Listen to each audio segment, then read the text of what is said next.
in theaters beginning Friday. Ladies and gentlemen, we're always happy to have him, the lovely, the entertaining Steve Carell. Come on out, Steve.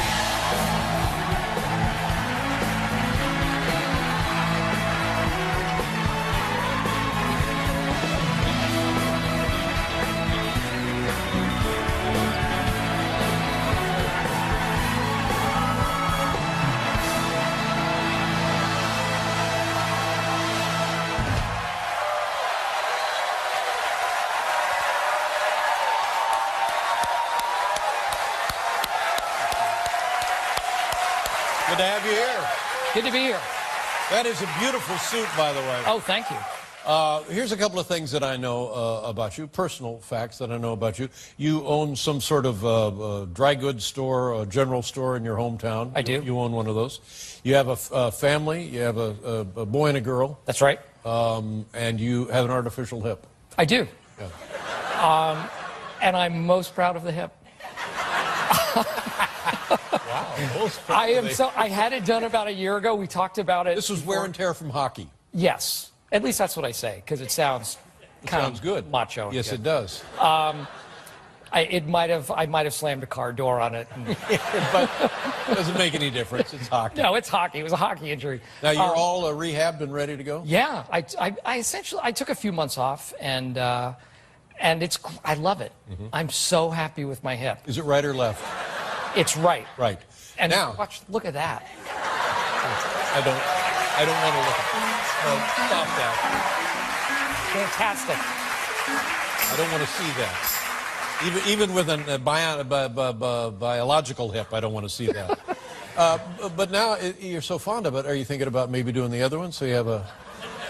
The other one is a little jealous. It's so I recommend it. Even if you've got great hips, that you should get. Mine is ceramic. It will last forever. Are the ceramic ones the ones that periodically squeak, or is that? That was what they told me. They might. That was the one downside. Downside? Nothing. That's exactly. That's what you want. You want to hear me coming. That's right. Exactly.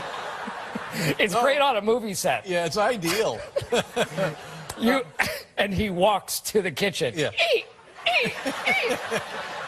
Now, but is there anything one can't do with an artificial hip that you used to be able to do with your real hip? I thought you were going to say, is there something I can't do? Well, I can't eat with it. But with the same. No, it's perfect. It does set off the going through. No, it doesn't. Airports. No, it doesn't. It does. They see it. Well, it doesn't set it off, but they see that there's something. They see it. They see there's right. something in there, and they think, but they must have seen so many by now that it's not a problem. Right? You would think, but I still feel weird about it. Like I have to tell them that I have one. Oh, excuse me, I have a replacement hip, and generally they act like I'm bragging about it. Mr. Rich Guy. Oh, The big replacement hip. Yeah. What'd you get, titanium? so like graphite? Yeah, you just wanted to do it for the fun of it. That's right. That's right. Elective surgery. In terms of the rehab, how long does that take? Not so long, a long time? They don't give you any parameters. They say you might feel great in 2 months, or it might be a year. Yeah. Everybo's different. I heard that a lot. Yeah. Everybody's different. Everybody is different. But you're a young man, so that's always on your side, being young and in top physical condition. I'm incredibly healthy and in top physical condition. Yeah. And so now you forget you even had it, right? I do, yeah. Did you still play hockey if you wanted? I do play. I play hockey still. Wow, that's amazing. Yeah. Now, stop it. For our viewers out there thinking about getting an artificial hip, what does a thing like that run? I got a special. I think it was like $10,000. That's not bad, ladies and gentlemen. Yeah. That's not bad. Hey, to be able to walk again. That's right. I was walking with a limp. It was not good. And now we all saw him come out here, and plus they give you the old one to make soup. So we're making money left and right. Actually, my hip marrow is very tasty. Stop it. Just Stop everything. Just a little ramekin on the No, side. no, I don't want to see that. No, we'll be right back with Steve Carell, ladies and gentlemen.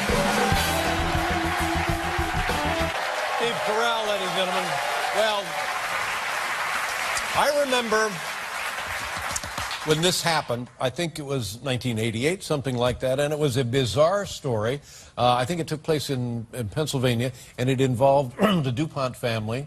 I didn't know much about the DuPont family, except that they were involved in synthetic fabrics and chemicals and an old, wealthy industrial family. Right. We heard about this wrestling camp, and a guy got shot, and it was one of those things that was so peculiar that it kind of evaporated. And now you're the star of that story in movie form, and the movie is tremendous. You're glued to your set and to the screen, and your performance. And how did you decide this was a movie you wanted to do? I wanted to work with Bennett Miller, and I wasn't campaigning. This is the man who directed it. He was the director. He directed Moneyball. He directed Capote, and he's a great director. And I was offered the part. I met with him.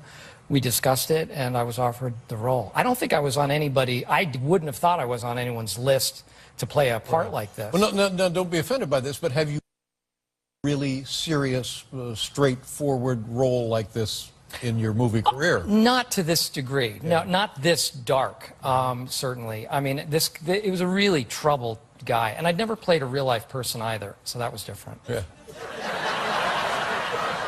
And he was a real-life person. Yeah. No, I mean, like a character, like someone I could study, someone I could look at tape and try to emulate and try to pick up cues as to well, what they were it's a great like. job, because there's not a second you don't believe you're looking at the guy, which thanks. is all you can hope for the price of a ticket. That's by nice God. of you. Thanks. Well, to take people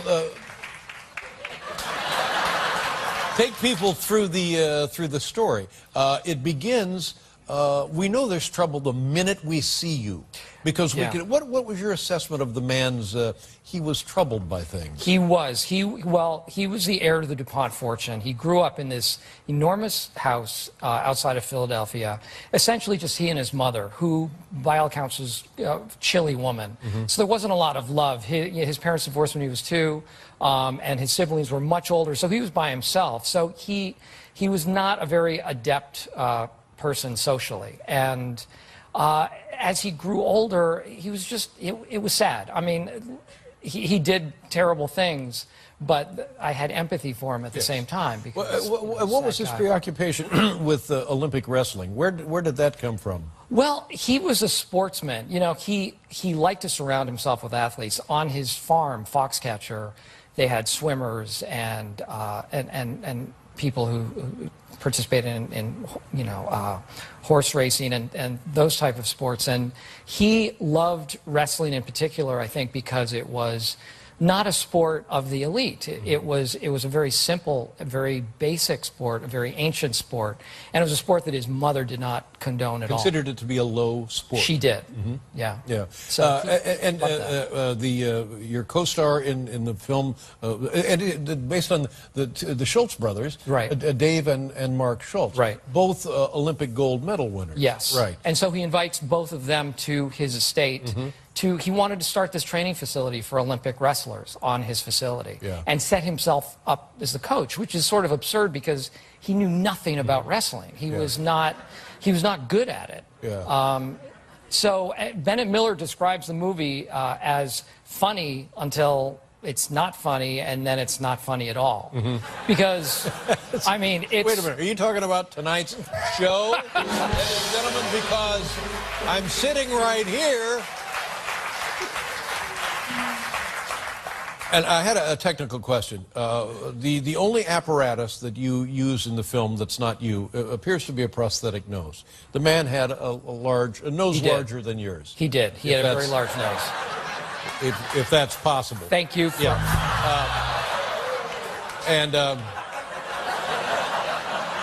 I withdraw from this interview. At one point, Mr. DuPont is snorting cocaine, and I'm thinking, holy crap! It's you have a phony nose and you have a straw, how do you make sure you get it? You know what I mean?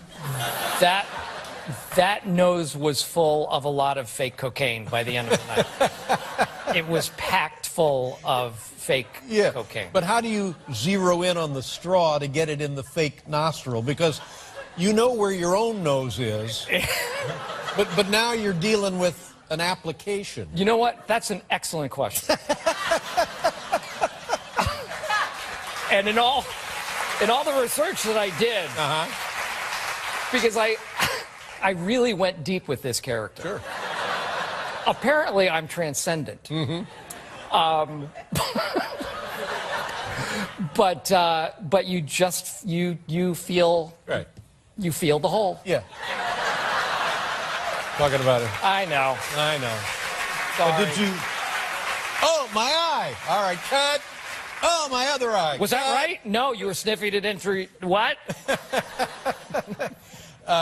Well, it's a tremendous bit of acting, and we've always known that you're unbelievably funny on the big screen and certainly in television, God knows. But this is a whole different deal for you, and congratulations. Thanks. It's a great joy to watch this movie, even though it is dark, but it's such an unusual story. You feel like, oh, thank God I got to see this, because I'm telling you, at the time, it seemed so complicated as to not be, you couldn't figure it out. But yeah, now. I felt the same way. I saw the story, and then it disappeared as quickly as it came on. Right, and a sad ending. But where was the thing filmed? Outside of Pittsburgh. So it was filmed near the DuPont home? In the same general region, yeah. I hope you brought a clip. My God. Yes, there's a clip. A clip? Yep, the clip is my character is meeting Mark Schultz for the first time.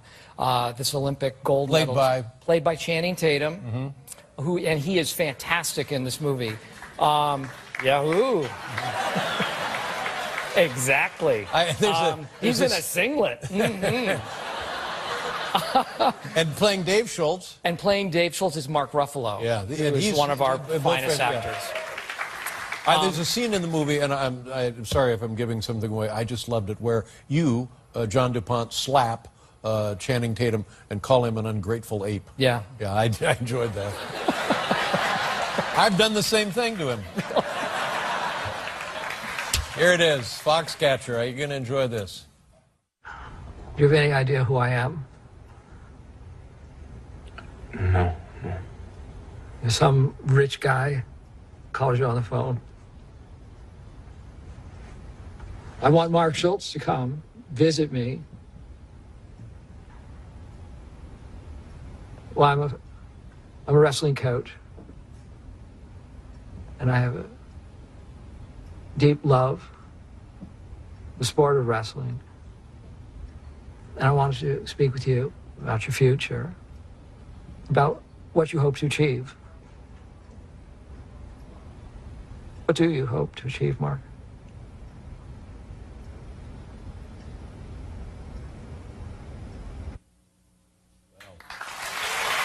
It's a great film. Thanks. It's everything you want in a movie, and a tremendous performance. Thanks. I mean, we always get a tremendous performance from you, but this is a whole different branch of, well, I've run out of words.